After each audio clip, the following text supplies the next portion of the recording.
प्रारब्ध ना तो अंधविश्वास है और ना अकारण। भाग्य के संबंध में कितनी ही लोकोक्तियां ऐसी प्रचलित हैं जो उसके ऊपर पड़े हुए पर्दे को अनायास ही उठा देती हैं।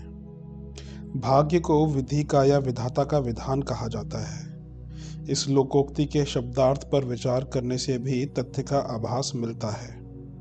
विधि कहते हैं कानून को और विधान कहते हैं व्यवस्था को। विधि का विधान अर्थात कानून की व्यवस्था।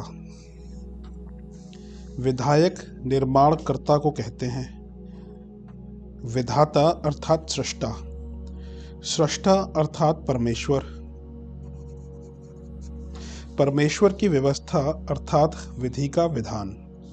कानून का नियम कहा जाए अथवा परमेश्वर का, बात एक ही है, उसका तात्पर्य एक ही है। भाग्य अर्थात वह प्रतिक्रिया जो किसी सुनिश्चित नियम प्रक्रिया पर आधारित है। इस निर्णय पर पहुंच जाने से वह भ्रमजाल सहज ही कट जाता है जो भाग्य व्यवसायियों ने ग्रह नक्षत्रों की आड़ में रच रखा है और जिसमें दुर्बल मनस्थिति के लोगों को डराने और लाभ उठाने का कुचक्र चलाया जाता है।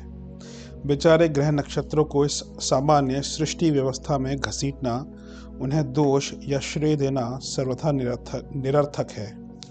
भाग्यवाद के प्रति विरोध और आक्रोश इसलिए उमड़ पड़ा कि उसके सहारे निकृष्ट स्वार्थियों ने खाने पीने के लिए ग्रह नक्षत्रों को बीच में डालकर अपना एक स्वतंत्र व्यवसाय खड़ा कर लिया। अन्यथा वह एक स्वतंत्र तत्वज्ञान समझा जा सकता था।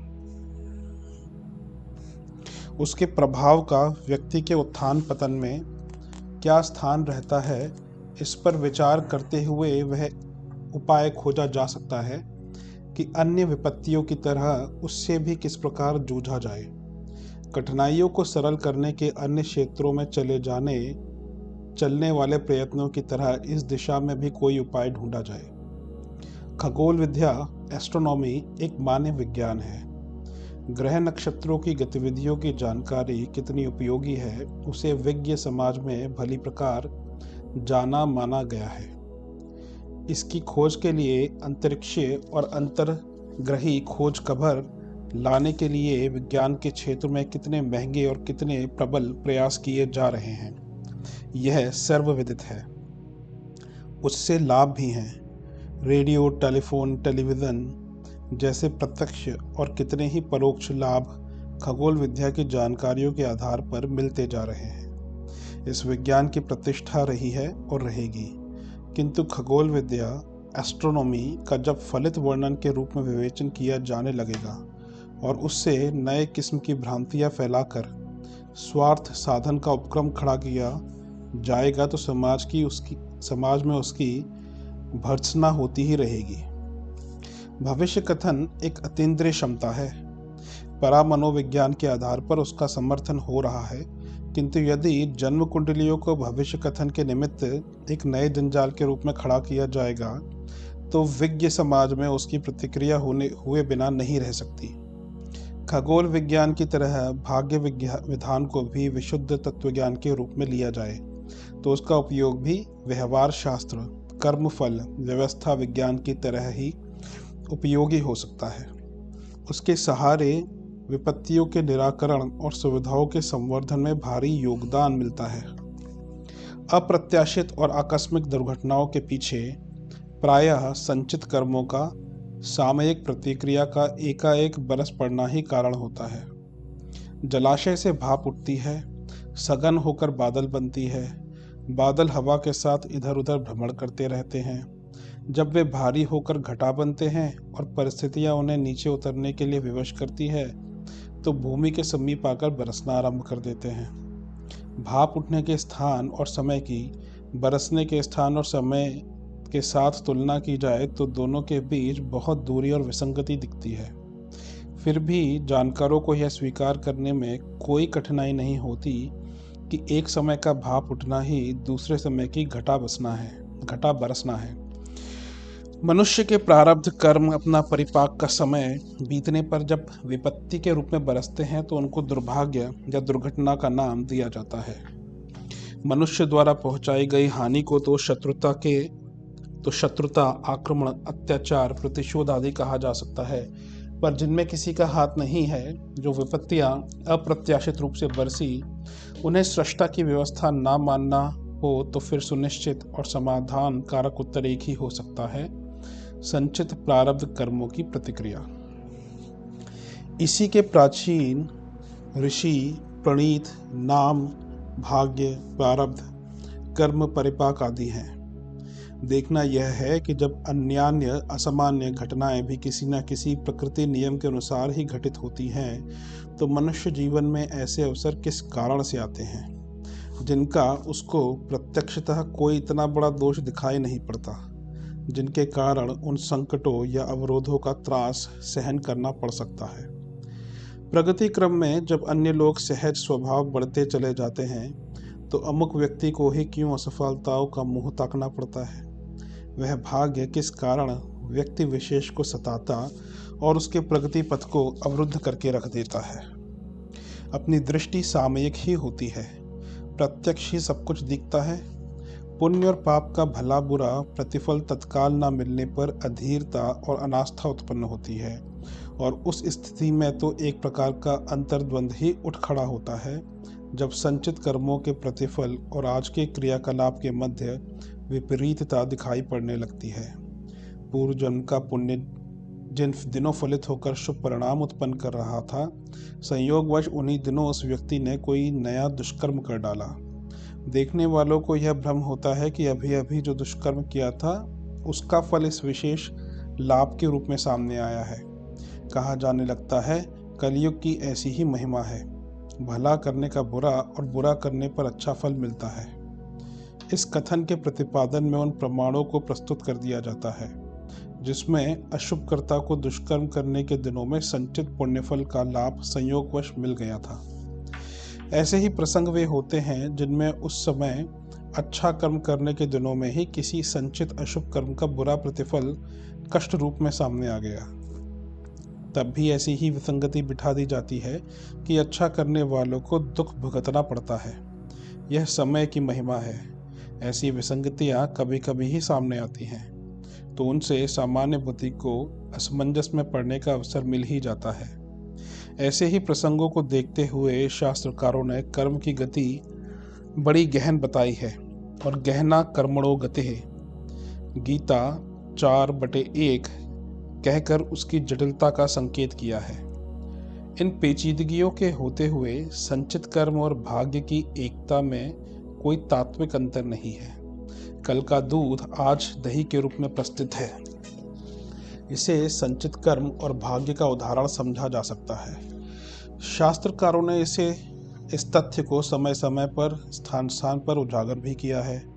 भाग्य के स्थान पर बहुत बार कर्म शब्द का भी उपयोग होता है। कर्म में लिखा था, कर्म रेख मिटती नहीं, जैसी लोकोक्तियां भी हैं।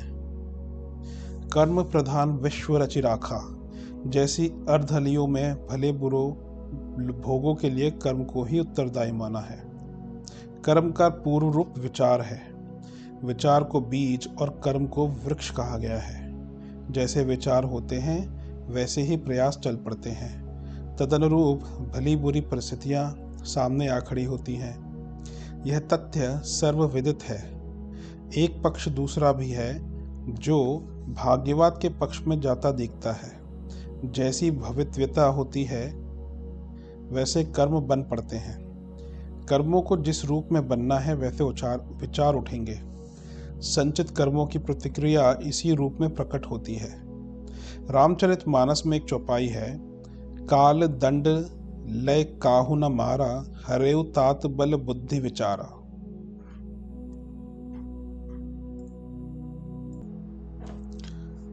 संस्कृत में एक सूक्ति है कि देवता लाठी लेकर किसी को नहीं मारते, जिसको दुख देते हैं उसकी बुद्धि का अपहरण कर लेते हैं। दैवी दुर्घटनाएं तो कभी कभी ही होती हैं। आसमान से टूटने वाली विपत्तियां तो कभी कभी ही किसी पर गिरती हैं। आमतौर से मनुष्य ऐसे मार्ग पर चल पड़ते हैं जहां उनके लिए विनाश प्रतीक्षा कर रहा होता है।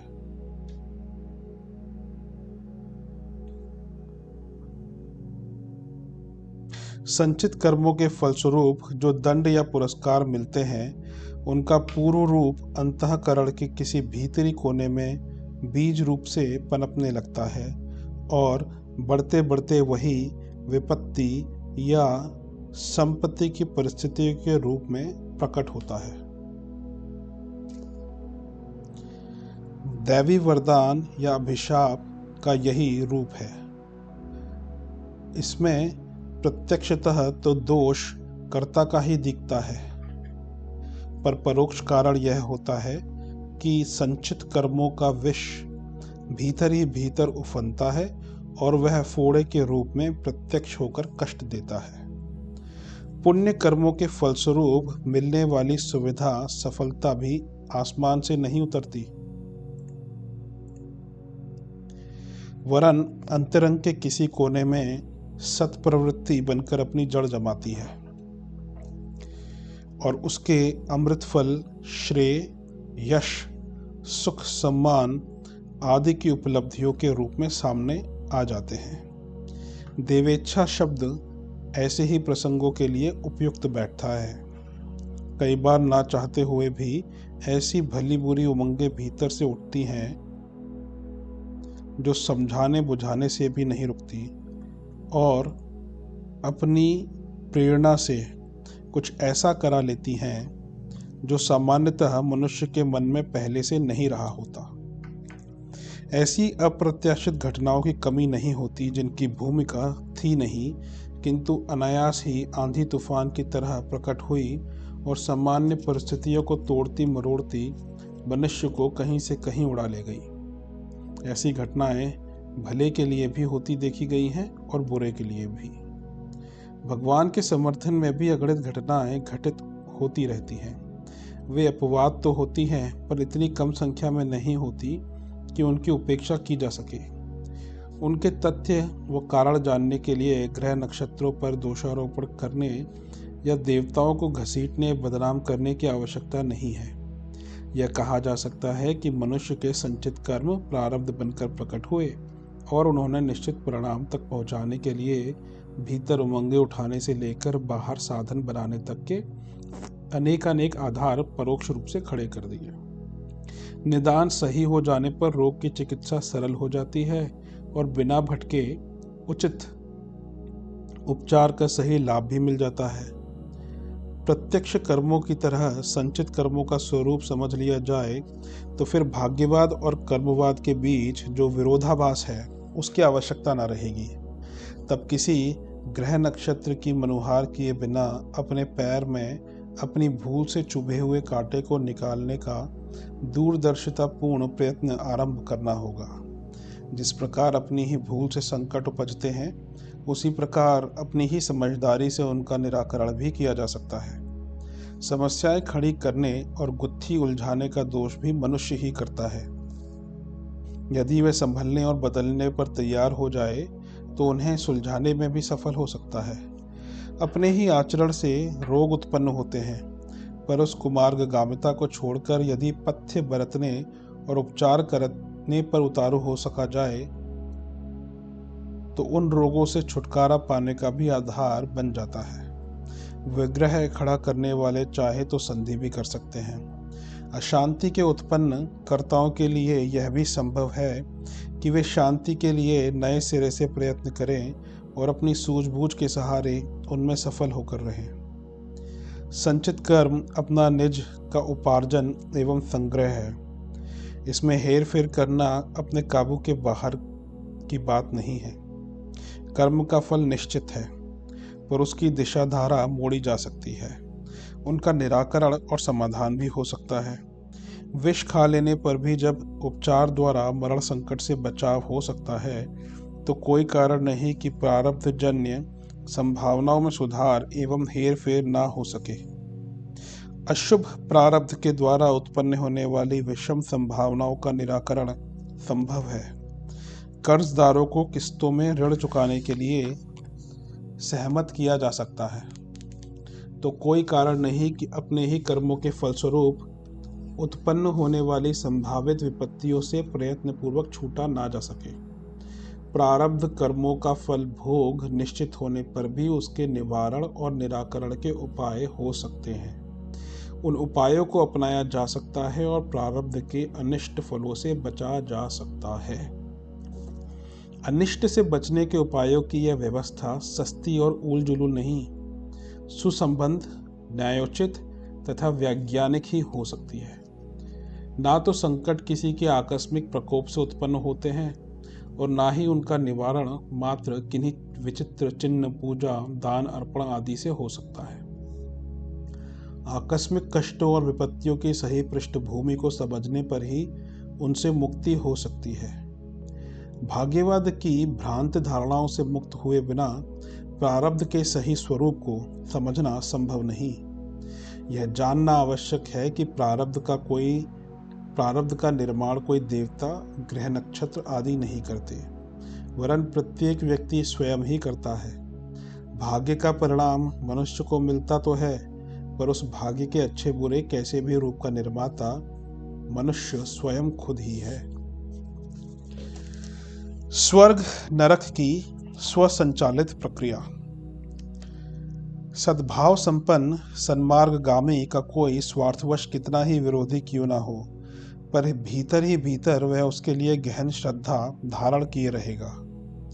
महात्मा गांधी पर आक्रमण करने वाले गोडसे ने गोली दागने से पूर्व उनके चरण स्पर्श करके प्रणाम किया था। ईसा मसीह को क्रूस पर चढ़ाने वाले लोग आंसुओं की धार से अपनी श्रद्धांजलि चढ़ा रहे थे। सुकरात को विष पिलाने वाले जल्लाद ने आत्म प्रताड़ना से अपना माथा पीट लिया था।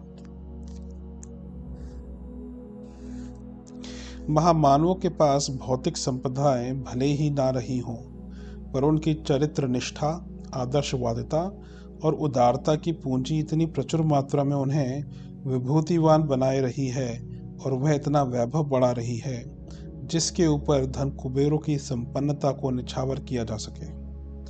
ऋषियों के चरणों में राजमुकुट रखे देखकर यह समझा जा सकता है कि सन्मार्गगामी सर्वथा निर्धन नहीं होते। उनके पास अपने ढंग की ऐसी संपदा होती है जिसे पाकर मानव जीवन को सब प्रकार सार्थक एवं धन्य हुआ माना जा सके।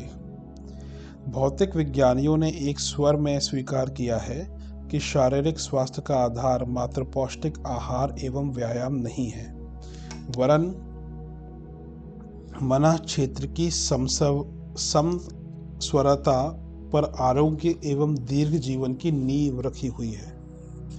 इसी प्रकार मस्तिष्क के रोगों के विशेषज्ञ यह कहते हैं कि अधिक मानसिक श्रम करने आदि के कारण वे रोग उत्पन्न नहीं होते, वरन छल, प्रपंच, क्रूर, दुराचरण जैसी दुष्प्रवृत्तियां ही मन संस्थान में अंतर्द्वंद मचाती हैं और उन्हीं के फलस्वरूप अनिद्रा एवं सनक से लेकर उन्माद तक के रोग विभिन्न प्रकार से उठ खड़े होते हैं। कोई समय था जब वात, पित्त, कफ, आहार, विहार, कृमि, कीटाणु, छूत संक्रमण, ऋतु प्रभाव, ग्रह दशा, भाग्य, प्रारब्ध आदि को विभिन्न रोगों का कारण माना जाता था। वे बातें पुरानी हो गई। मनःशास्त्र के विज्ञानी अब इस निष्कर्ष पर पहुंचे हैं कि अनैतिक, असामाजिक और अवांछनीय चिंतन से इस प्रकार की घुटन से भरा आंतरिक विग्रह उत्पन्न होता है, जो ज्ञान तंतुओं के माध्यम से स्वस्थ कोशिकाओं तक पहुंचकर उन्हें रुग्ण कर देता है। इस मानसिक विद्रोह को शांत करने के लिए अपनी रीति नीति को सन्मार्गगामी बना लेना ही रोग निवृत्ति का एकमात्र उपाय है। इस आधार पर मनोविज्ञानवेत्ता रोगियों से उनकी भूलें कबूल कराते हैं, पश्चाताप और परिवर्तन के संकल्प कराते हैं। तदनुसार रोग निवृत्ति का लाभ भी मिलता है। भारतीय धर्मशास्त्र आदि और व्याधि का अन्योन्याश्रय संबंध मानता रहा है। आदि अर्थात मन क्षेत्र की दुष्प्रवृत्तियां जिस व्यक्ति में भारी होंगी, वह शरीर और मस्तिष्क के रोगों से ग्रसित होता चला जाएगा और वे रोग मात्र औषध चिकित्सा से कदापि अच्छे ना हो सकेंगे। कष्ट साध्य रोगों की एक श्रेणी कर्मजन्य भी होती है। उसे अंतःक्षेत्र में जमी हुई दुर्भावनाओं की प्रतिक्रिया ही कह सकते हैं। इन्हें प्रायश्चित और पश्चाताप द्वारा उखाड़ने का विधान है। असाध्य महारोगों के लिए यह प्रायश्चित चिकित्सा प्राचीन आध्यात्म विज्ञान और भौतिक मनोविज्ञान के आधार पर समान रूप से उपयुक्त मानी गई है। मन की निर्मलता से बढ़कर शारीरिक रोगों की निवृत्ति का कोई और कारगर उपाय नहीं है। निश्चित रूप से मनुष्य एक स्वसंचालित यंत्र है, जो कर्म करने में स्वतंत्र होते हुए भी परिणाम भोगने की श्रृंखला में मजबूती के साथ जकड़ा हुआ है। यदि हम सद्भावनाओं का, सत्प्रवृत्तियों का चिंतन और कर्तव्य अपनाएं, तो सहज ही सुख शांति की परिस्थितियां प्राप्त कर सकते हैं। इसके प्रतिकूल चलना अपने पैरों पर कुल्हाड़ी मारने की तरह है। सुख और दुख ईश्वर प्रदत्त दंड पुरस्कार नहीं, वरन अपने ही सत्कर्म दुष्कर्म के प्रतिफल हैं। मनुष्य को जहाँ इच्छापूर्वक भले बुरे कर्म करने की स्वतंत्रता मिली है, वहाँ उसकी प्रतिक्रिया उत्पन्न करने और परिणाम प्रस्तुत करने की स्वसंचालित प्रक्रिया भी साथ ही जोड़ दी गई है। समस्त सृष्टि में यही हो रहा है। बीज जमीन में बोया जाता है, खाद पानी मिलते ही वह अंकुरित होता है और पौधा वृक्ष बनने लगता है। ईश्वर सर्वत्र समाया हुआ है, इसलिए यह कार्य ईश्वर करता है। जो कहने में भी हर्ज नहीं है, पर ईश्वर भी इतना झंझट कहाँ तक सिर पर लादता। उसने स्वसंचालित प्रक्रिया बनाकर अपना कर्मफल संबंधी प्रयोजन सरल कर लिया है।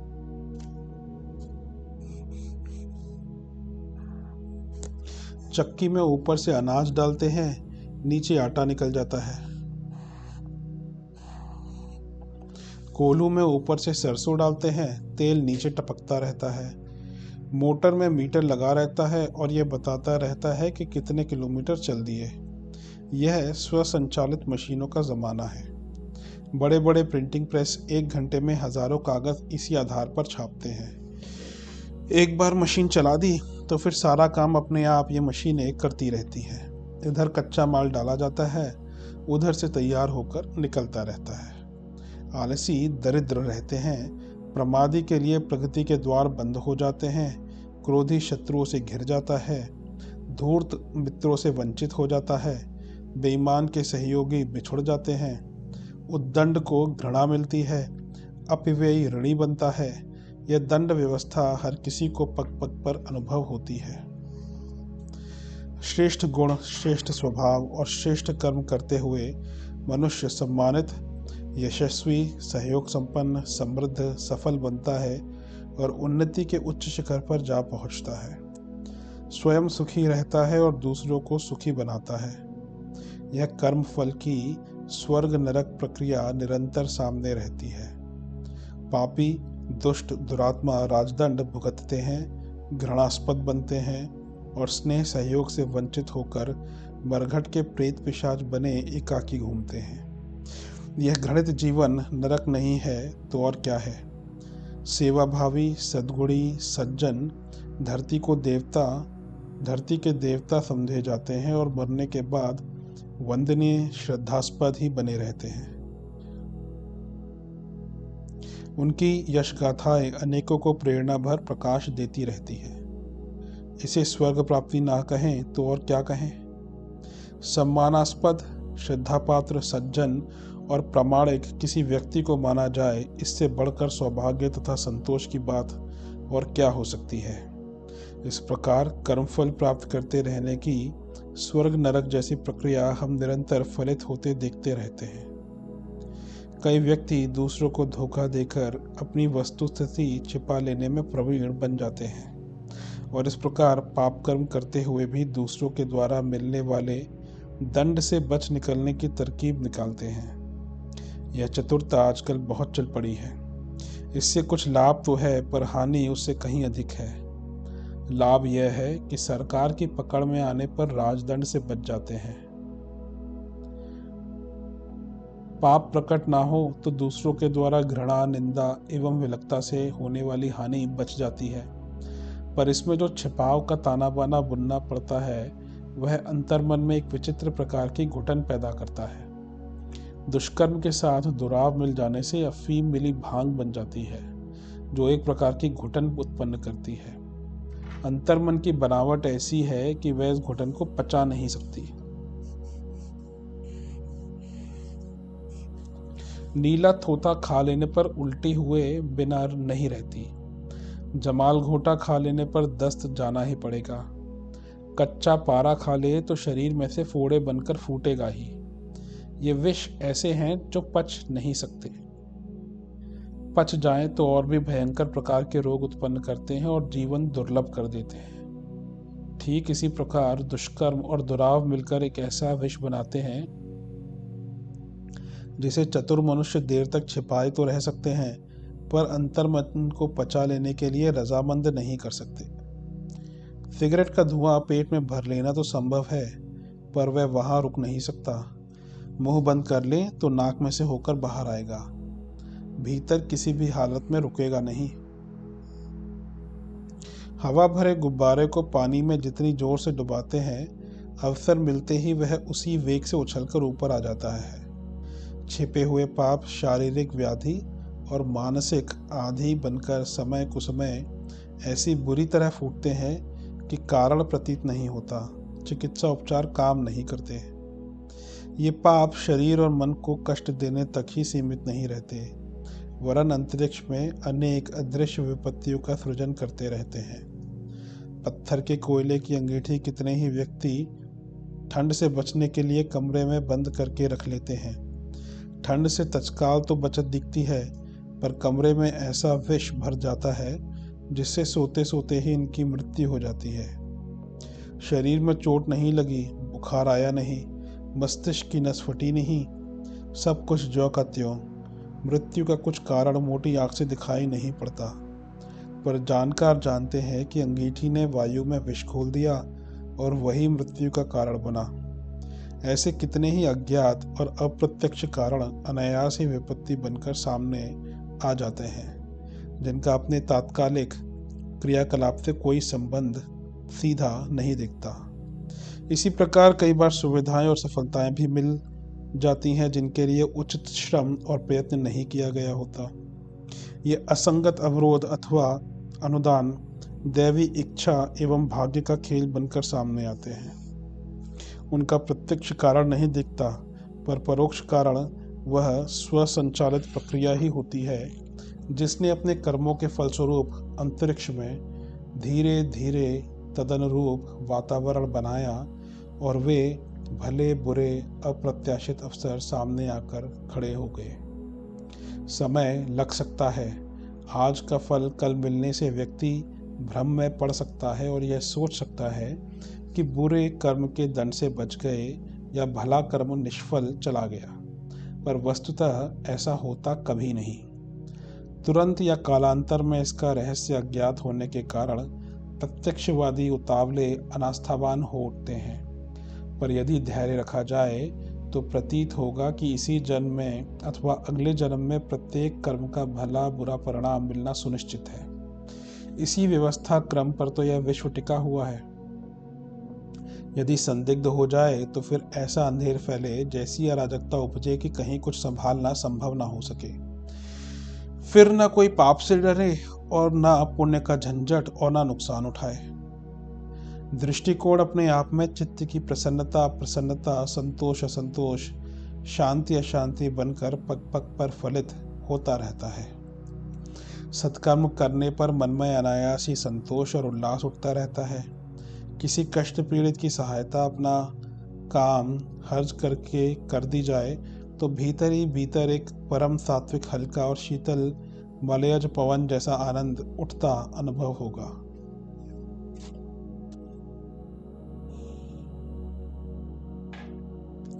इसके विपरीत यदि चोरी ठगी अनीति बरत कर किसी को क्षति पहुंचाई होगी तो भीतर ही भीतर कोई खटमल पिस्सू की तरह काट रहा होगा और आत्मग्लानि से अंतःप्रेरण में उद्वेग बढ़ रहा होगा।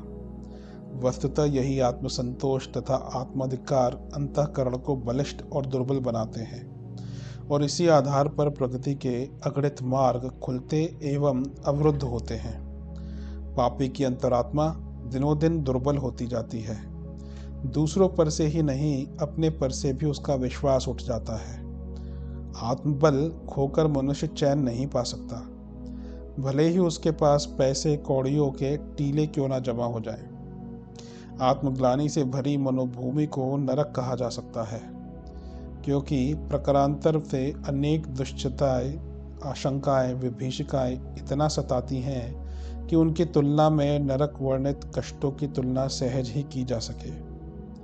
जो हर युवती को अपनी पुत्री की तरह देख सके, पराए पैसे को ठीकरी जैसा समझे, अपने स्वल्प उपार्जन से सादगी का जीवन जीते हुए संतुष्ट रहे, चरित्र उज्जवल रखे और दूसरों के प्रति स्नेह सहयोग भरा दृष्टिकोण रखे, उसे निरंतर अपने भीतर एक अमृत जैसी निर्झरी कल कल ध्वनि से प्रभावित होती हुई अनुभव होगी और लगेगा कि भावना क्षेत्र में स्वर्गीय सुषमा ही प्रादुर्भाव हो रही है। मरने के बाद भी भले बुरे कर्मों के दंड कितने ही प्रकार से मिलते होंगे। दो जन्मों के बीच सुखद और कष्टकर स्थिति रहती होगी। अगले जन्म उत्कृष्ट या निकृष्ट मिलते होंगे। स्वर्ग नरक का स्थान, भावी कर्मों के सही प्रतिफल की व्यवस्था मरणोत्तर जीवन में भी रहती होगी, पर इस जन्म में तत्काल भी भले बुरे परिणाम मिलते रहते हैं और स्वर्ग नरक की स्वसंचालित प्रक्रिया भी हमें नियंत्रण में रहने और विवेकपूर्ण रीति नीति अपनाने के लिए बाध्य करती रहती है।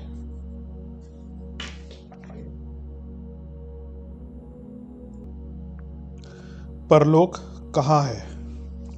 स्वर्ग और नरक को ढूंढने के लिए दूर जाने की जरूरत नहीं, वह यहीं इस पृथ्वी पर ही मौजूद है। इस लोक में अनेक व्यक्ति सुरपुर का आनंद लूट रहे हैं। उन्हें सब प्रकार के ऐशो आराम है। स्वर्ग लोक के जो वर्णन कथा पुराणों में सुने जाते हैं, वे सब उनके लिए इसी लोक में मौजूद हैं। दूसरी ओर अनेक ऐसे व्यक्ति भी हैं जिनको यमपुरी की समस्त यातनाएं हर घड़ी सामने उपस्थित रहती हैं। अस्पतालों, जेल खानों, पागल खानों, अपाहिज ग्रहों, कोड़ी खानों में जाकर हम देख सकते हैं कि मनुष्य कितनी पीड़ाएं सहते हैं।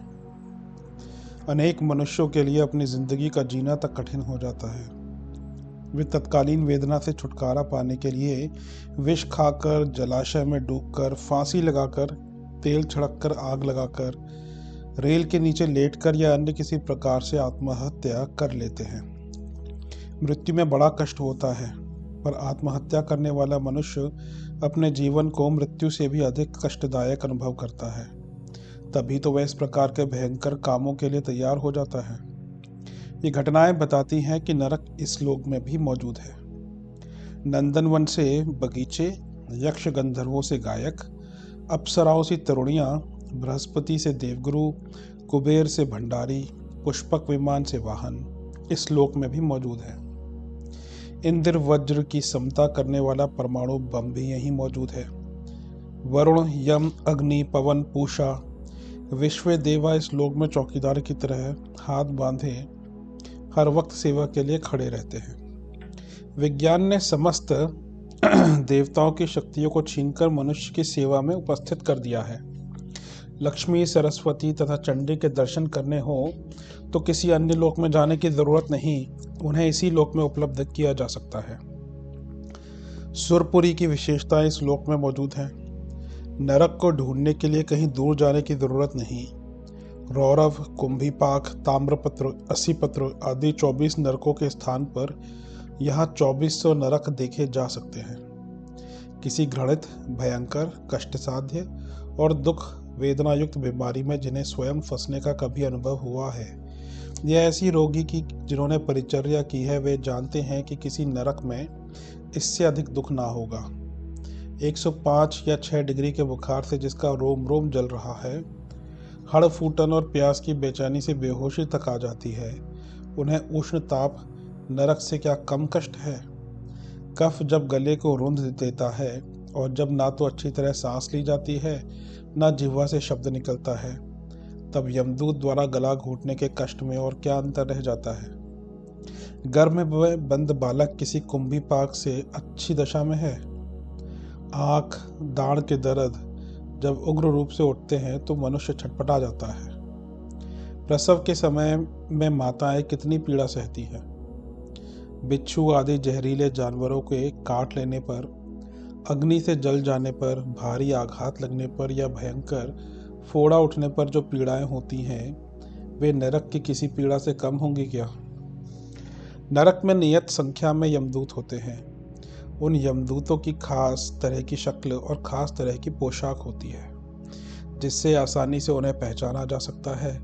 पर यहाँ तो अगणित यमदूत हमारे चारों ओर फिरते हैं। उनकी शक्ल और पोशाक भले आदमियों की सी होने के कारण और भी अधिक गहरी चोट लगती है। नरक के यमदूतों को तो जीव पहचान लेता है और उनकी चोटों के लिए तैयार हो जाता है, पर इस लोक के यमदूत उनसे भी भयंकर हैं। वे पहचाने नहीं जाते और अकस्मात ऐसे घातक आक्रमण करते हैं कि मनुष्य तिलमिला जाता है। उनके चोट करने के निर्लज्ज तरीके को देखकर यमदूत भी सकुचा जाते हैं। मित्र बनकर दगा करने वाले, साधु बनकर ठगने वाले, हितैषी बनकर विश्वासघात करने वाले, रस दिखाकर विष पिला देने वाले, छाती से लगाने का प्यार दिखाकर कलेजा खा जाने वाले यमदूत यहाँ गली गली में मिल सकते हैं। ठग, चोर, हत्यारे, व्यभिचारी, लंपट, विश्वासघाती, लवार, झूठे, चुगलखोर, बेईमान, कपटी, धूर्त, अत्याचारी, अन्यायी, परपीड़क, निर्लज्ज, कुकर्मी, नास्तिक, लुटेरे, निर्दय, क्रूर, निष्ठुर स्वभाव के साक्षात शैतान जगह जगह मौजूद हैं। बेचारे यमदूत अपने सीधे साधे दंड अस्त्रों से जीव को एक सीधे साधे नियत तरीके से मारते पीटते होंगे, पर इस लोक के सफ़ेद पोश यमदूत दूसरों को शारीरिक और मानसिक यातनाएं पहुंचाने के लिए जो जो प्रपंच करते हैं, रचते हैं, उन्हें देखकर नरक के यमदूत हैरत में रह जाएंगे। उन बेचारों को 7 पुश्तों में भी ऐसी मायावी आक्रमण करना शायद ना आए। दृष्टि प्रसार कर हम यदि दूर दूर तक देखें और सुखी, संपन्न, समृद्ध लोगों के जीवन के आनंद तथा दुखी, दरिद्र, पीड़ित लोगों के कष्टों पर कुछ देर विस्तृत विचार करें, दोनों प्रकार के लोगों के पूरे जीवन चरित्र अपने कल्पना क्षेत्र में खींचे, तो इसी लोक में स्वर्ग और नरक का अस्तित्व हमें मिल जाएगा। सुख भी इतना है कि उससे बढ़कर स्वर्ग में और अधिक भला क्या सुख होगा। दुख भी इतना है कि उनसे बढ़कर आगे नरक लोक में और अधिक भला क्या दुख होगा। मृत्यु तुल्य ही नहीं, आत्महत्या के लिए प्रेरित करने वाले मृत्यु से भी अधिक दुख इस लोक में मौजूद है। यह कष्टों की अंतिम सीमा है। इन सब बातों पर विचार करते हुए सत्पुरुषों ने कहा है कि स्वर्ग और नरक इसी लोक में है। सचमुच पूर्ण, तृप्तिदायक और अत्यंत उद्विग्न करने वाली स्थिति इस लोक में मौजूद है। स्वर्ग और नरक का पूरा पूरा अस्तित्व इस लोक में उपलब्ध है। परलोक को भोगलोक कहा जाता है। परलोक में भले या बुरे भोग भोगने पड़ते हैं।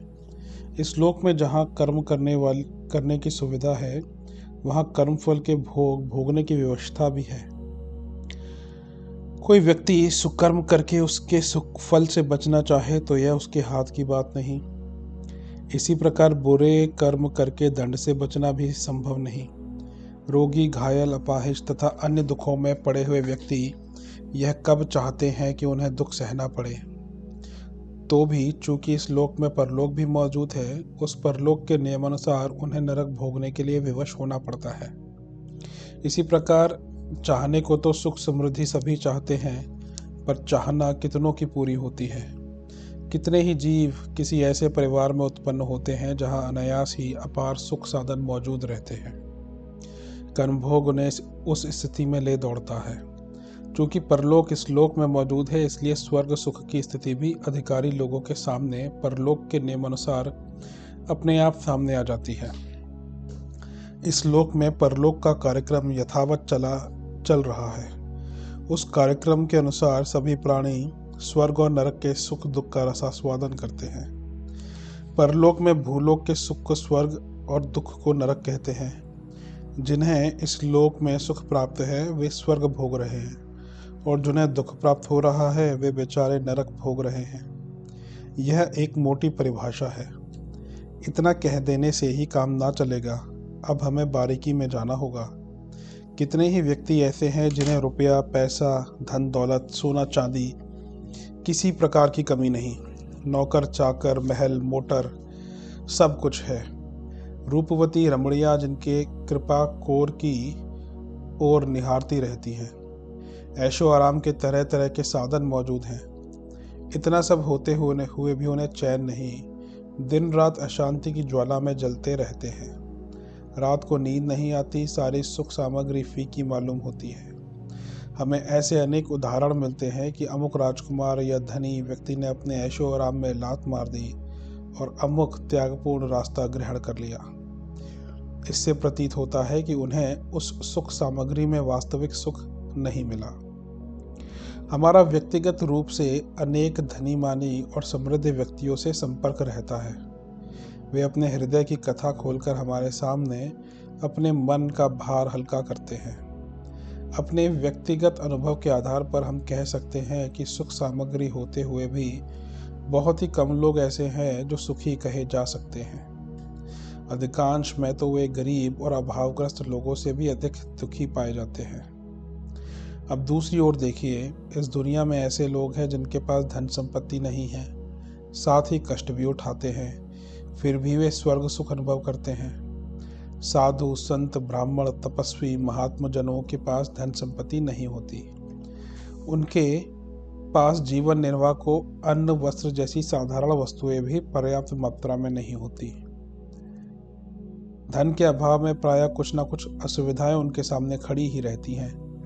कितने ही परोपकारी मनुष्य संसार के हित के लिए कष्ट सहते हैं। दधीची ने अपनी हड्डियां दी, हरिश्चंद्र ने अपने को तथा स्त्री पुत्रों को बेचा, मोरध्वज ने अपने पुत्र को दे डाला, शिवी ने अपना मांस काट कर खेत दिया, बंदा वैरागी, हकीकत राय आदि ने नाना विधि कष्ट उठाए। मीरा और दयानंद ने विष के प्याले पिए, प्रहलाद ने पिता के अत्याचार सहे।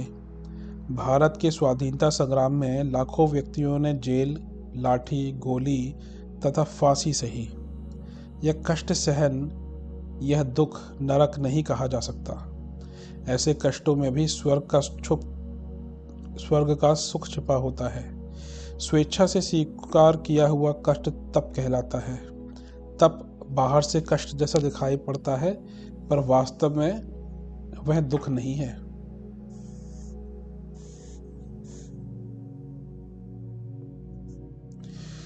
सुख और दुख का निर्णय होने ना होने के आधार पर नहीं किया जा सकता।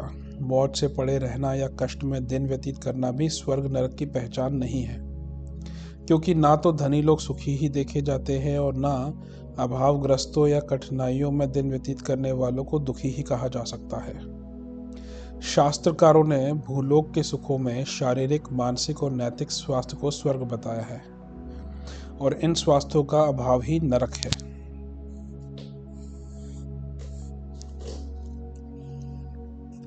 जो शरीर से स्वस्थ है उसे बीमारियों के आक्रमण का आए दिन शिकार ना होना पड़ेगा। रोगों का उन पर हमला होता है जिनका शरीर दुर्बल होता है। बलवान शरीर वाला मनुष्य दैहिक पीड़ाओं से प्रायः बचा रहता है। इंद्रियों के बलवान रहने से भोग शक्ति सुस्थिर रहती है और उस साधारण भोग सामग्री में भी वह आनंद का उपभोग करता है। जो अमीरों को बहुमूल्य ऊंचे दर्जे की वस्तुओं में उपलब्ध नहीं होता। जिसकी पाचन शक्ति ठीक है, जिसे कड़ाके की भूख लगती है, उसे जौ की रोटी चने के साग से खाते हुए वह आनंद आता है। जो कब्ज और जुखाम से पीड़ित रहने वाले व्यक्ति को 56 व्यंजनों से भरे थाल में नसीब नहीं हो सकता। काम शक्ति स्वस्थ रहने से मजदूर और उसकी स्त्री मजदूरनी इंद्र और अप्सरा का आनंद अनुभव करते हुए रात बिताते हैं। पर जिन्हें प्रदय, प्रमेह, शीघ्र पतन, नपुंसकता आदि घेरे हुए है, वे पति पत्नी कितने ही रूपवान हो, कितने ही विलास सामग्री संपन्न हो, दाम्पत्य जीवन का सुख नहीं उठा पाते। रात्रि उन्हें चढ़ाने, तिरस्कृत करने और कुढ़ाने आती है। जीविका का प्रश्न भी स्वास्थ्य से संबंधित है। जो मजबूत है, निरोग है, वह धरती में लात मारकर अपने निर्वाह के लिए चाहे जहां से जीविका उपार्जित कर लेगा। उसे निर्वाह के लिए जीविका कमाने की कभी चिंता नहीं करनी पड़ती। शारीरिक स्वास्थ्य स्वयं एक सुख है। जिसमें हर वक्त ताजगी, प्रसन्नता, निश्चिंतता तथा खुशी छाई रहती है। आत्मविश्वास, साहस, पुरुषार्थ और उत्साह की तरंग उठती रहती है। निरोग मनुष्य अपने आप में एक पूर्णता अनुभव करता है। इंद्रियां सशक्त और क्रियाशील रहने पर दीर्घकाल तक अपना काम ठीक प्रकार से करती रहती है। बुढ़े हो जाने पर भी नेत्रों की ज्योति ठीक रहती है, दांत मजबूत बने रहते हैं, कानों से ठीक सुनाई देता है। भोजन करते समय वे नित्य तृप्तिदायक सुख का आनंद लूटते हैं। उनके दाम्पत्य जीवन में बड़ा संतोषजनक सुख रहता है। जीविका उपार्जन करने में वे कभी पीछे नहीं रहते। धनी होना दूसरी बात है, पर इतना वे अवश्य कमा लेते हैं कि जीवन क्रम पूर्ण सुविधा के साथ चलता रहे। यह सब कुछ सुख ऐसे हैं जिनके लिए बड़े बड़े अमीर तरसते हैं।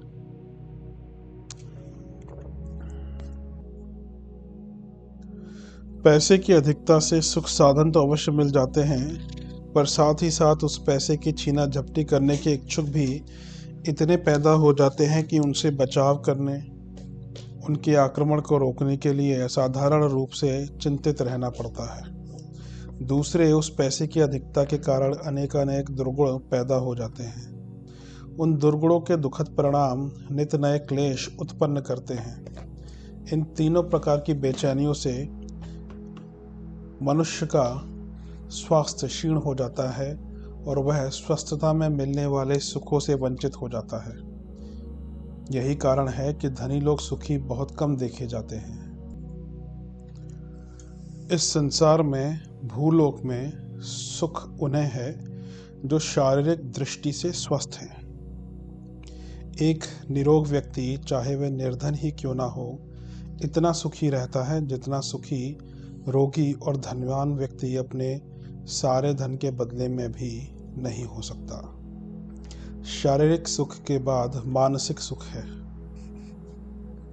सुशिक्षा, विद्या, विचारशीलता, समझदारी, सुव्यवस्थित जानकारी, अध्ययन, चिंतन, मनन, सत्संग, अनुभव आदि के द्वारा मन और मस्तिष्क को सुसंस्कृत बना लेना मानसिक स्वस्थता है।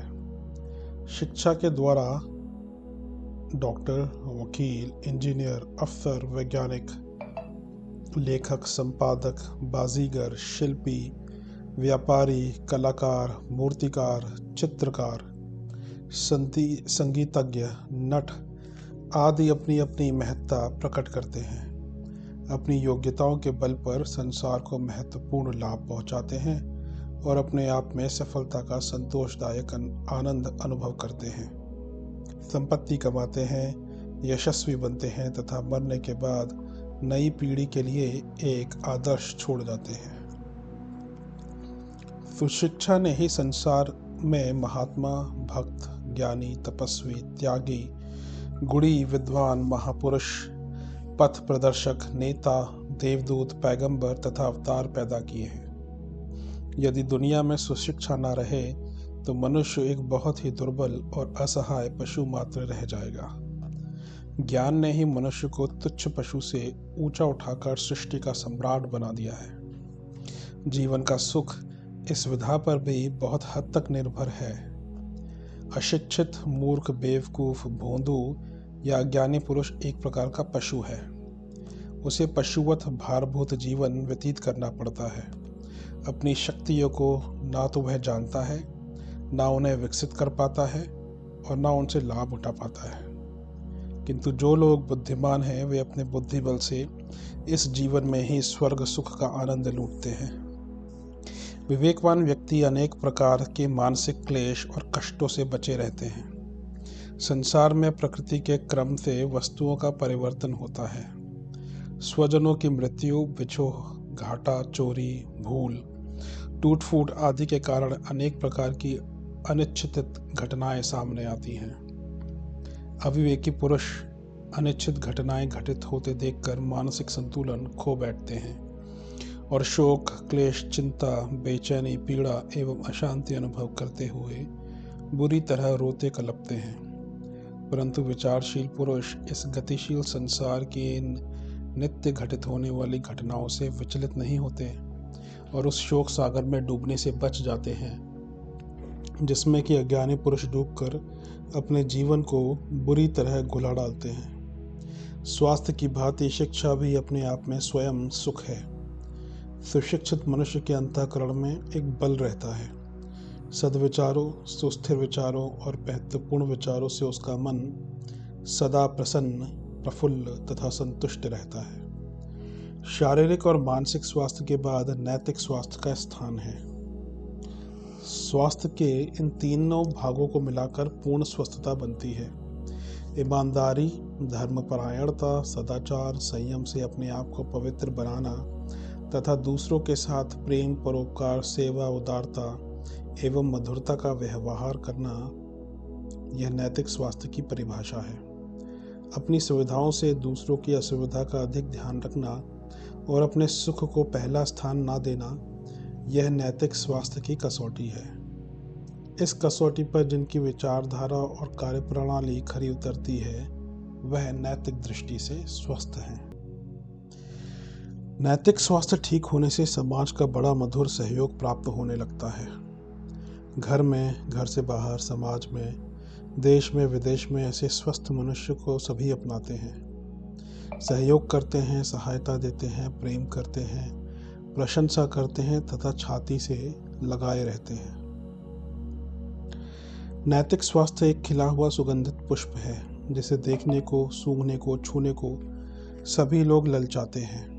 जो ईमानदार है, सच्चा है, विश्वासी है, निष्कपट है, मधुरभाषी है, वफादार है, प्रेम करता है, उदार है, सेवाभावी है, ऐसे व्यक्ति को पाकर हर कोई अपने को धन्य मानता है।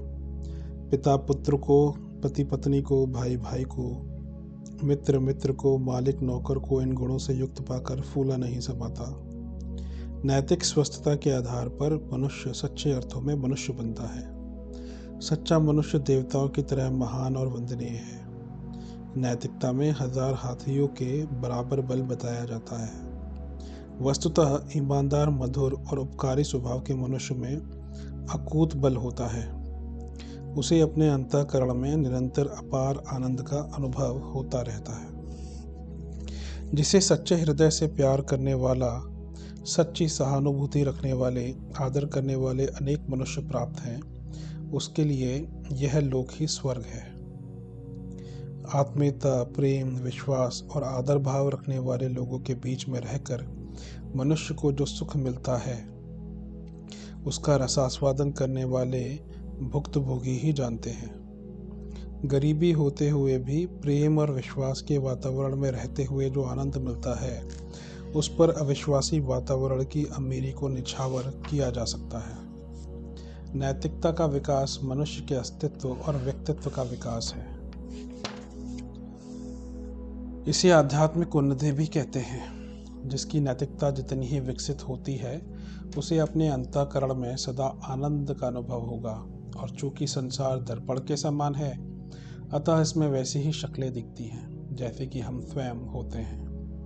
अपने आप को भला बना लेने पर दुनिया के भले तत्व अपने सामने आ जाते हैं और उसे ऐसा प्रतीत होता है कि इस दुनिया में सच्चे, सज्जन, प्रेमी, भले एवं उत्तम स्वभाव के मनुष्य ही भरे पड़े हैं। हर जगह उसे अनुकूलता, मधुरता और शांति का वातावरण दृष्टिगोचर होता है। शारीरिक, बौद्धिक और नैतिक स्वस्थता में वह शक्ति है जो भूलोक को स्वर्गीय आनंद से परिपूर्ण बना देती है।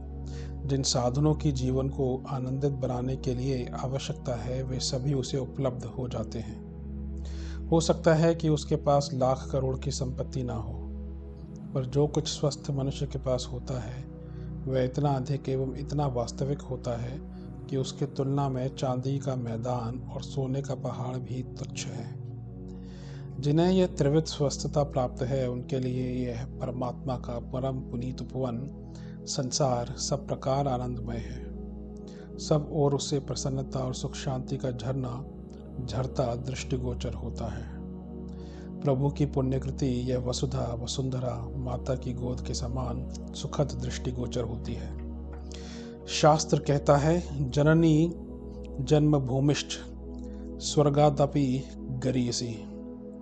स्वस्थ मनुष्य इस शास्त्र वचन की सत्यता को प्रत्यक्ष अनुभव करता है। उसे लगता है कि जन्मभूमि धरती माता का भूलोक स्वर्ग से कम तो किसी प्रकार नहीं, वरन उससे अधिक ही है।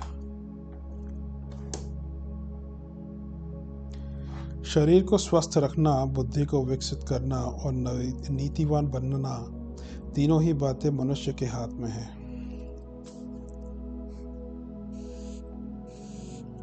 कुमार्ग पर जाने से नीच, तामसिक दुर्गुणों को अपनाने से शरीर नष्ट होता है, बुद्धि नष्ट होती है और सामाजिक प्रेम भाव तथा विश्वास नष्ट होता है। यह सर्वनाश ही नरक है। बुरे कामों के लिए जिसकी निंदा होती है, जो अयोग्यता अथवा दीनता के कारण तिरस्कृत होता है, उसे नरकगामी कहना चाहिए। सद्गुणों के द्वारा जो दूसरों का मन अपनी मुट्ठी में रखता है, जिसे समीप देखकर दूसरों के हृदय की कली खिल जाती है, जिसके विचार तथा कार्य सम्माननीय हैं, वह स्वर्गगामी कहा जाएगा। जिन्हें भूलोक के परलोक में इसी जीवन में स्वर्ग का रसास्वादन करना हो, उन्हें चाहिए कि अपने शारीरिक, बौद्धिक और नैतिक स्वास्थ्य को उन्नत बनाएं। इस उन्नति के साथ साथ मनुष्य क्रमशः स्वर्ग की सीढ़ी पर चढ़ता जाता है और नरक की यातनाओं से दूर हटता जाता है। भूलोक की तरह अपने आप में, अपने अंतःकरण में एक जबरदस्त लोक मौजूद है। उस लोक की स्थिति इतनी महत्वपूर्ण है कि उसके सामने भूलोक और भुवरलोक तुच्छ है। निस्संदेह बाहर की परिस्थितियां मनुष्य को आंदोलित, तरंगित तथा विचलित करती हैं, परंतु संसार के समस्त पदार्थों का जितना भला या बुरा प्रभाव होता है, उससे अनेक गुना प्रभाव अपने निज के विचारों तथा विश्वासों द्वारा होता है। गीता में कहा गया है कि मनुष्य स्वयं ही अपना मित्र और स्वयं ही अपना शत्रु है। कोई मित्र इतनी सहायता नहीं कर सकता जितनी कि मनुष्य अपनी सहायता कर सकता है। इसी प्रकार कोई शत्रु उतना नुकसान नहीं कर सकता जितना कि मनुष्य खुद अपने आप से शत्रुता करके करता है। अपनी कल्पना शक्ति, विचार और विश्वास के आधार पर वह दुनिया का निर्माण करता है। वही दुनिया उसके वास्तविक सुख दुख दिखाया करती है। एक व्यक्ति सुनसान रात में बरगद के पास से निकलता है। उसके मन में कोई आशंका नहीं, ताराओं की सुंदरता निहारता हुआ, तारागणों की सुंदरता निहारता हुआ, रात्रि की नीरवता और शीतलता को निरखता हुआ, मंद स्वर से गीत गुनगुनाता हुआ खुशी खुशी चला जाता है। परंतु दूसरा व्यक्ति उसी रास्ते जाता है तो मरघट में भूत लौटते दिखाई पड़ते हैं। झाड़ियों में से मसानी और चुड़ैलें झांकती दिखाई पड़ती हैं। डर के मारे थर थर कांपने लगता है, कंठ सूख जाता है, निगाह चूकने से एक पेड़ के ठूंठ से टकरा जाता है। बस भूत के भयंकर आक्रमण का प्रत्यक्ष दृश्य दिखाई पड़ता है। वह बीमार पड़ जाता है, महीनों चारपाई सेता है, मुश्किल से अच्छा हो पाता है या मर जाता है। रास्ता वही था, राह वही थी। एक आदमी खुशी खुशी उसी रास्ते चला आया, दूसरे आदमी की जान पर बनाई। यह भेद क्यों हुआ? इसका कारण मनुष्यों की भिन्न मानसिक स्थिति है। जिसके मन में भय उत्पन्न हुआ, वह भय ही उसकी छाती पर भयंकर मसान बनकर चढ़ बैठा और उसे प्राणघातक संकट में फंसा दिया। रस्सी को सांप समझकर अनेक आदमी भयभीत होकर मूर्छित हो जाते हैं। चूहे के काटे जाने पर अपने आप को सांप का काटा समझकर कई मनुष्य मृत्यु के मुख में चले जाते हैं। साधारण रोग को असाध्य रोग मानकर अनेक रोगी घबरा जाते हैं। वह घबराहट ही उनकी जान की ग्राहक बन जाती है। ये आफत के पहाड़ कौन ढाता है? मनुष्य अपने आप अपने विचार बल से उन आफत के पहाड़ों का निर्माण करता है और खुद अपने ऊपर पटक कर स्वयं चकनाचूर हो जाता है। मनुष्य के मन में प्रचंड शक्ति भरी हुई है। वह इस शक्ति द्वारा अपने लिए अनिष्टकर अथवा अत्यंत उपयोगी तथा नित्य निर्मित कर सकता है। हर मनुष्य की अपनी एक अलग दुनिया होती है। जानकारी, इच्छा एवं कल्पना के आधार पर हम अपनी मनोभूमि का निर्माण करते हैं। यह मनोभूमि ही अपनी दुनिया है। इसमें जैसे इरादे, मंसूबे, यकीन जम जाते हैं, उसी दृष्टिकोण से संसार के समस्त पदार्थों को वह देखता है।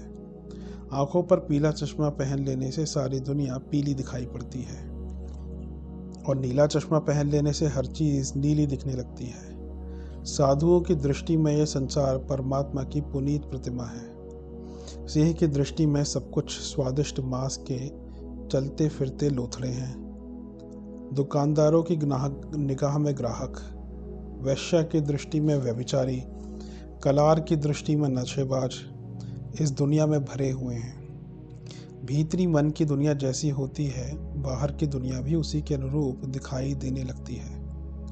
मनुष्य की अपनी रुचि जिधर होती है उधर ही उसका मस्तिष्क ढूंढ खोज जारी रखता है और यह एक प्रकट तथ्य है कि जो कुछ ढूंढा जाता है वह मिलता है।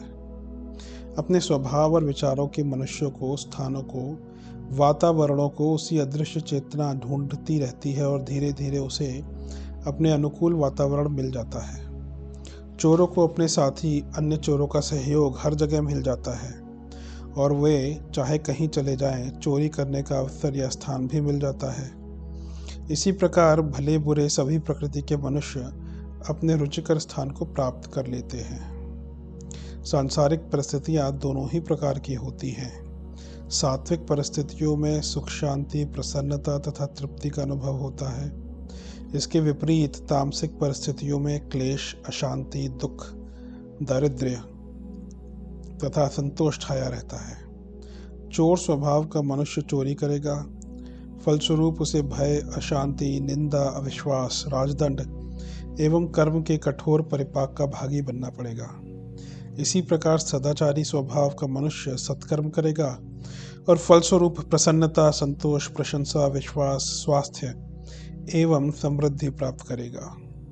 चोर को अपने स्वभाव के लोगों के बीच रहना पड़ेगा और उसका व्यवहार उसके साथ वैसा ही दुखदायक रहेगा जैसा दुष्टों के साथ दुष्टों का रहता है। इसके विपरीत सज्जन पुरुष के समीपवर्ती लोग वैसे ही होंगे और उनका व्यवहार वैसा ही संतोषजनक रहेगा जैसा सज्जनों का होता है। चोर और सदाचारी को जो सांसारिक परिस्थितियां प्राप्त करते हैं वे एक दूसरे से बिल्कुल विपरीत हैं, परंतु उनका मूल कारण मनुष्य का अपना मन है। वह चोर स्वभाव को अपनाए या सदाचार की ओर झुके या पूर्णतः उसकी इच्छा के ऊपर निर्भर है। मनः लोक का जैसा निर्माण किया जाता है, बाहरी दुनिया वैसी ही बन जाती है। मन में यदि शांति है तो बाहर भी शांति का वातावरण होगा। यदि मन में आकुलता है तो बाहर भी आकुलता से भरी हुई घटनाएं चारों ओर मंडरा रही होंगी। जिसने मनः लोक में स्वर्ग स्थापित कर लिया, उसके लिए संसार में सर्वत्र स्वर्ग है। जिसके मन में नरक है, उसे सब ओर नरक की ज्वाला जलती हुई दृष्टिगोचर होगी। संसार के समस्त दुख मिलकर मनुष्य को उतना दुखी नहीं कर सकते जितना कि भीतर के अंतर्द्वंद उसे दुखी करते हैं। मृत्यु स्वयं उतना कष्ट नहीं देती जितना कि मृत्यु का भय दुखी बनाता है। व्यापार में घाटा हो जाने पर भी एक व्यापारी के सामने ऐसा अवसर नहीं आता कि उसे जीवन यापन में असुविधा हो, तो भी वह इतनी चिंता करता है कि सूख कर कांटा हो जाता है। उस घाटे वाली व्यापारी की जो स्थिति है, उससे भी बहुत गिरी हुई स्थिति के मजदूर हंसते खेलते प्रसन्नता का जीवन बिताते हैं। घाटे वाले व्यापारी को सांसारिक विपत्ति वास्तव में नहीं आई, केवल उसके मन में विपत्ति की एक झाड़ी उग गई। ईर्ष्या, द्वेष, घृणा, शोक, चिंता, कुढ़न, निराशा, भय, आशंका, प्रतिहिंसा, स्पर्धा आदि दुर्भावों के कारण कितने ही मनुष्य बुरी तरह व्याकुल रहते हैं। उनके मन में सदा बेचैनी, आकुलता, शांति एवं पीड़ा उठती रहती है, जिनके कारण उनका मनःलोक बहुत ही नीरस, गंदा, शुष्क, धुंधला एवं अंधकारपूर्ण हो जाता है। उन्हें डर, घड़ी, अशांति घेरे रहती है। काम, क्रोध, लोभ, मोह, मद, मत्सर, अहंकार, छल, पाखंड, असंयम, शोषण, अपहरण, दुराचार, व्यभिचार आदि के कुविचार एक प्रकार के मानसिक शत्रु हैं। वे मनःलोक में निशाचरों की भांति बैठे रहते हैं और जब भी अवसर मिलता है दल बल सहित पूरी तैयारी के साथ निकल पड़ते हैं और तथा जीवन के सुकोमल तंतुओं को अस्त व्यस्त कर डालते हैं। जैसे पेट में कोई विषैला पदार्थ पहुंच जाए तो वहां बड़ी जलन होगी, दस्त या उल्टी होने लगती है। रक्त में कोई विषैला विजातीय पदार्थ पहुंच जाए तो फोड़े, फुंसी, चकत्ते, कोढ़ आदि पैदा हो जाते हैं। मांस में कांटा घुस जाए तो जब तक वह निकल नहीं जाता निरंतर पीड़ा ही होती रहती है। ठीक यही हाल इन कुविचार रूपी तामसिक, नीच, विजातीय दानवों के मनहलोक में घुस जाने से होता है। ये कुछ ना कुछ खुद ब खुद किया ही करते हैं। आँख में पड़ी हुई कंकड़ी की भांति वे अंतः चेतना को हर समय घायल ही करते रहते हैं। जैसे कोई आदमी लाल मिर्चों की बुकनी मर्म छिद्रों में भर लेने के बाद तड़पता फिरता है। चैन और आराम उसके लिए स्वप्न हो जाता है। वैसे ही दुख स्वभावों को अंतःकरण में ध्यान स्थान देने से आत्मा में तीव्र जलन होती रहती है। शांति के दर्शन दुर्लभ हो जाते हैं। ऐसी स्थिति मानसिक नरक की ही कही जाएगी।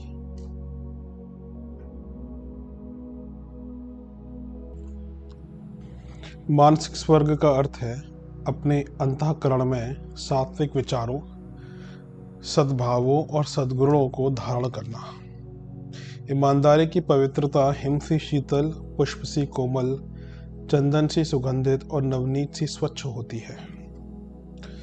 उसे धारण करते ही आत्मा को बड़ी राहत मिलती है। हिमालय की तपोभूमि में नयनाभिराम प्राकृतिक दृश्य देखते हुए, कंद मूल फल खाते हुए, भगवती भागीरथी के तट पर निवास करने वाले तपस्वियों को जो शांति मिलती है, उसी शांति को हम ईमानदारी की पवित्रता ग्रहण करके प्राप्त कर सकते हैं। सच्चा मनुष्य विश्वास करता है।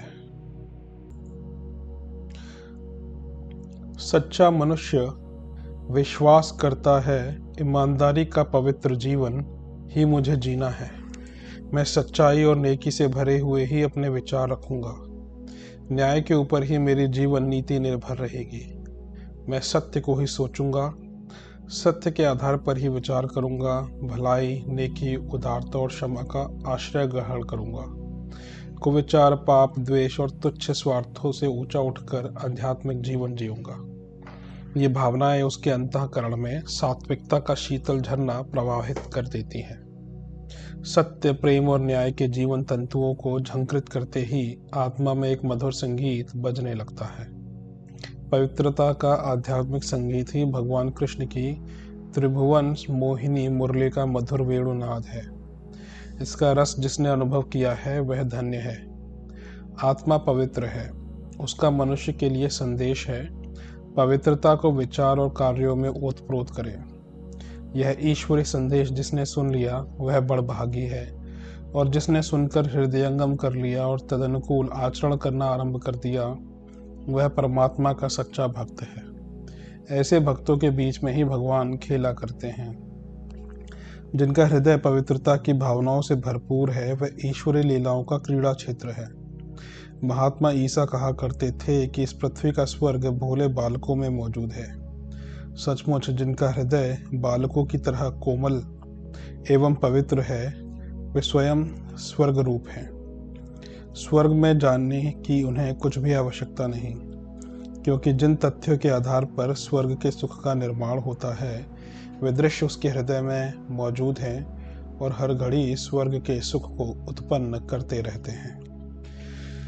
जो दूसरों को कष्ट में देखकर दया से द्रवित हो जाता है, जो असहायों की सहायता के लिए सदा तत्पर रहता है, जो संसार के सुख में अपना सुख अनुभव करता है, दूसरों को हानि पहुंचाने की जिसे कभी इच्छा नहीं होती, सत्य की बढ़ोतरी देखकर जिसे आंतरिक सुख होता है, जिसे परस्त्री माता के तुल्य है, जो परधन को धूल के तुल्य समझता है, इंद्रियों को जो मर्यादा से बाहर नहीं जाने देता, चुगली, निंदा, ईर्ष्या एवं कुड़न से जो दूर है, संयम जिसका व्रत है, प्रेम करना जिसका स्वभाव है, मधुरता जिसके ओठों से टपकती है, स्नेह एवं सज्जनता से जिसकी आंखें भरी रहती हैं, जिसके मन में केवल सद्भाव ही निवास करते हैं, अनीति की ओर झुकने का जिसे कभी लालच नहीं आता, सादगी, सरलता, शिष्टता जिसके रहन सहन का अंग होती है, ऐसे पवित्र आत्मा व्यक्ति इस लोक के देवता हैं।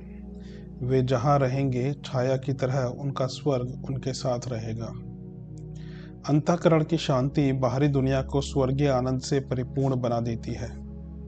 जिसके मन में सात्विकता है उसे दूसरों का धन, वैभव, ज्ञान, रूप, यौवन देखकर प्रसन्नता होगी कि परमात्मा के उस पुनीत उद्यान का एक पौधा सुविकसित तथा पल्लवित हो रहा है। उस नयनाभिराम दृश्य से शांत पुरुष का हृदय तृप्त एवं प्रफुल्लित हो जाता है। परंतु जिसके मन में अशांति व्याप्त रही है, ईर्ष्या की डायन नंगा नृत्य कर रही है, उसे दूसरों की बढ़ोतरी नहीं सुहाती।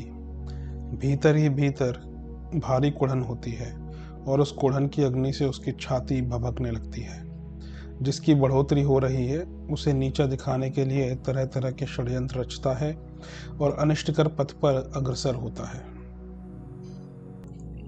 जो क्रोधी है उसे दूसरे की ओर से क्रोधपूर्ण व्यवहार अपने ऊपर होता दृष्टिगोचर होगा। जो अनुदार है उसके हाथ में अन्य व्यक्तियों का अनुदारतापूर्ण व्यवहार होगा। झूठे और लवार व्यक्ति का जहाँ जाएंगे वहीं देखेंगे कि उनके ऊपर अविश्वास एवं निंदा की बौछार हो रही है। व्यभिचारी व्यक्ति को भले घरों में प्रवेश नहीं होने दिया जाता। चुगलखोर और यहाँ की बात वहाँ करने वालों के सामने लोग अपने मन की बात नहीं करते। बेईमान आदमी के कार्यों को लोग अविश्वास के साथ देखते हैं और जब तक अनेक प्रकार जांच पड़ताल नहीं कर लेते तब तक भरोसा नहीं करते। इस प्रकार के अपमानजनक व्यवहार दूसरों की ओर से होते देखकर आमतौर से लोग मन ही मन कुड़कुड़ाते हैं और जमाने को, युग को, लोगों को, दुनिया को दोष देते हैं। परंतु वे अपने निजी दोषों को देखना भूल जाते हैं। वास्तव में अपने निजी दोष असुखकर, अप्रिय, अपमानजनक, संघर्षमय वातावरण उत्पन्न करते हैं। यदि अपने हृदय में सात्विकता की पर्याप्त मात्रा विद्यमान हो तो दुनिया की ओर से अधिकांश आक्रमण तो अपने आप ही बंद हो जाते हैं। जो थोड़े बहुत आक्रमण नितांत दुष्टों की ओर से किए जाते हैं वे प्रायः असफल होते हैं। यदि उन आक्रमणों से कुछ कष्ट उठाना भी पड़े तो वह धर्म प्रतिरोध करता है। इन आक्रमणों या प्रतिरोधों में उसकी मानसिक शांति नष्ट नहीं हो पाती। स्वलोक का स्वर्ग अपने भीतर है। यदि हम प्रेम, उदारता, ईमानदारी और भलमन साहत का व्यवहार दूसरों से करें तो दूसरों के हृदयों में से भी वैसी ही आवाज़ हमारे लिए आएगी। अपने मन में पवित्रता, निष्कपटता, सत्यता, संयम एवं निस्वार्थता के भाव विद्यमान हो तो वे सद्भाव ही अपने को सदा प्रफुल्लित एवं संतुष्ट रख सकते हैं। हिरण की नाभि में कस्तूरी होती है, वह अपने ही अंदर नंदनवन की सुगंध का रसास्वादन करता है। जिस सुगंध के लिए लोग तरसते हैं और प्राप्त करने के लिए नाना प्रकार के उपाय करते हैं वह हिरण को अपने अंदर ही मिल जाती है। वह अपनी मस्ती में मस्त हुआ उछलता फिरता है।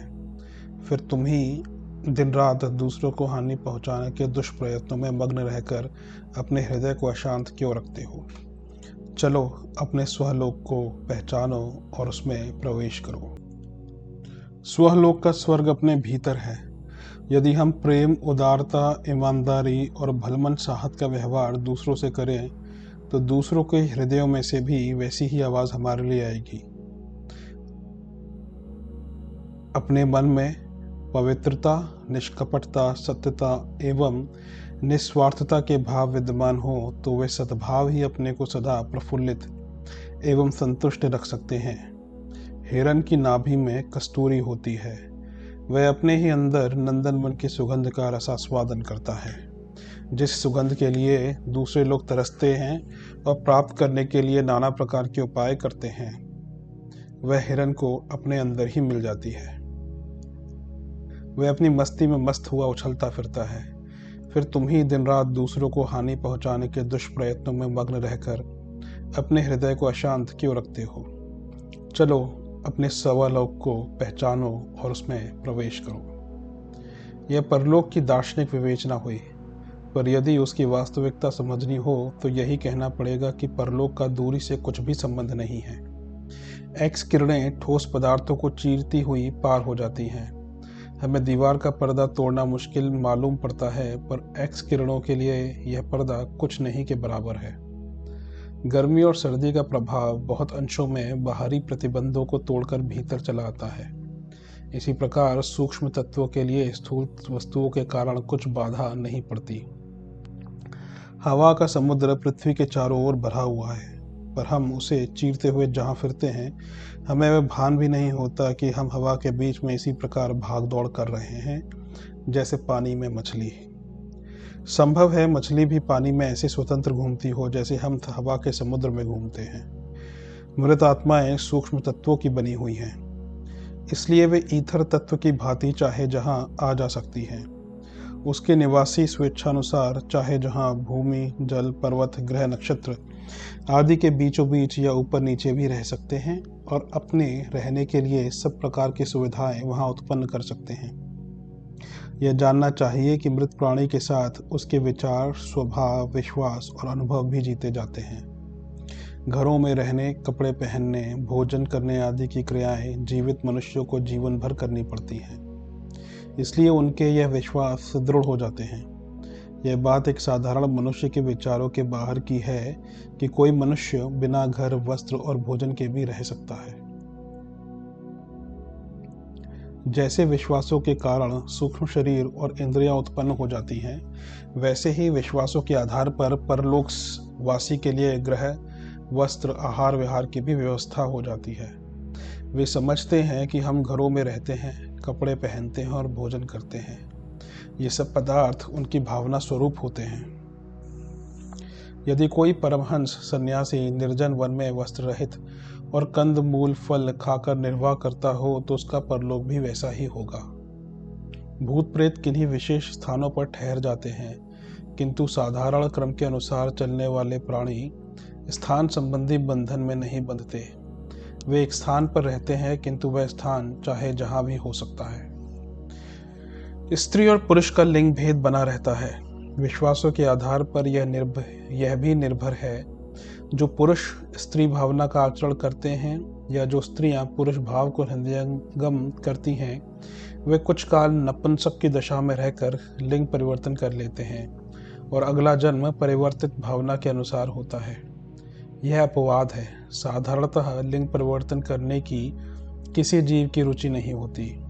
शरीर संबंधी अयोग्यताएं परलोक में हट जाती हैं और वे प्रायः तरुण दशा को प्राप्त हो जाते हैं, क्योंकि यह अयोग्यताएं मन की नहीं वरन एक शरीर में भी कुछ समय की हैं। इसलिए इन शारीरिक अयोग्यताओं का मन पर अधिक प्रभाव नहीं पड़ता। परलोक में इच्छा करने पर कोई जीव किन्हीं दूसरे जीवों से मिल भी सकता है। इच्छा होने पर ही वे दूसरे परलोकवासी को दिखाई देते हैं और इनसे विचार विमर्श करना संभव होता है। यह मिलन दो चेतनाओं का मिलन होता है। विचारों का आदान प्रदान ही हो सकता है। शरीर कोई किसी का नहीं देखता, क्योंकि परलोकवासियों के सूक्ष्म शरीर वास्तव में देखने योग्य नहीं होते। घर, कपड़े, भोजन आदि की हर जीव की अपनी कल्पना होती है। उसका देखना भी दूसरे के लिए कठिन है।